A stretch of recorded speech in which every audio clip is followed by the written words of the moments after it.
جی اس وقت میں تاجکستان کی کیپٹل تاجک یونیورسٹی میں موجود ہوں۔ یہاں پر یوم اقبال کے حوالے سے بہت ہی پروقار تقریب کا انعقاد کیا گیا، جس میں پاکستان کے سفیر محمد سعید سرور بھی شریک رہے اور بہت سے اسٹوڈنٹ، پروفیسر، ڈاکٹر بھی شریک رہے۔ ہمارے ساتھ اس وقت اسٹوڈنٹس موجود ہیں، ان سے جانتے ہیں کہ وہ اس حوالے سے کیا کہتے ہیں۔ ٹائم دینے کا شکریہ۔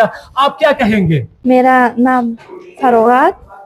میں کہتے ہیں کہ علامہ اقبال سے ایک شعر دا سے اس نے ایک روز یہ سوال کیا، جہان میں کیوں نہ مجھے تو نے لذیذ کیا، میلا جواب کی تصویر خانہ ہے دنیا، شبی دراز عدم کا فسانہ ہے دنیا، ہوئے ہے رنگ تغیر سے جب نمود اس کے، وہی ہے حقیقت زوال ہے چیز کے، کہیں قریب تھا یہ گفتگو قمر نے سنی، فلک پہ عام ہوئی اختر سحر نے سنی۔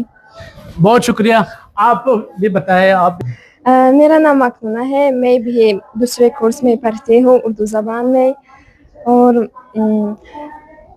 عجب وائز کی دینداری ہے یارا، عجب وائز کی دینداری ہے یارا، عداوت ہے اسے سارے جہان سے، کوئی اب تک نہیں سمجھا کہ انسان کہاں جاتا ہے آتا ہے کہاں سے، وہیں سے رات کو ظلمت ملی ہے، چمک تارے نہائی ہے جہان سے، ہم اپنی درد مندی کا فسانہ سنا کرتے ہیں اپنے رازدان سے، بڑی باریک ہے وائس کی چالیں، لرز جاتا ہے آواز اذان سے۔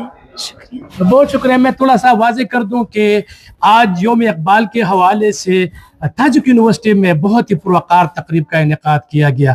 یہاں کی جو نوجوان نسل ہے وہ علامہ اقبال کی شاعری سے کس طرح پیار کرتے ہیں، محبت کرتے ہیں، اور وہ بھی اردو میں پڑھتے ہیں تاکہ وہ اقبال کی شاعری کو اچھی طرح سمجھے۔ وہ فارسی میں بھی اور اردو میں بھی ان کی جو شاعری ہے وہ نوجوان نسل کے لیے مشعل راہ ہے۔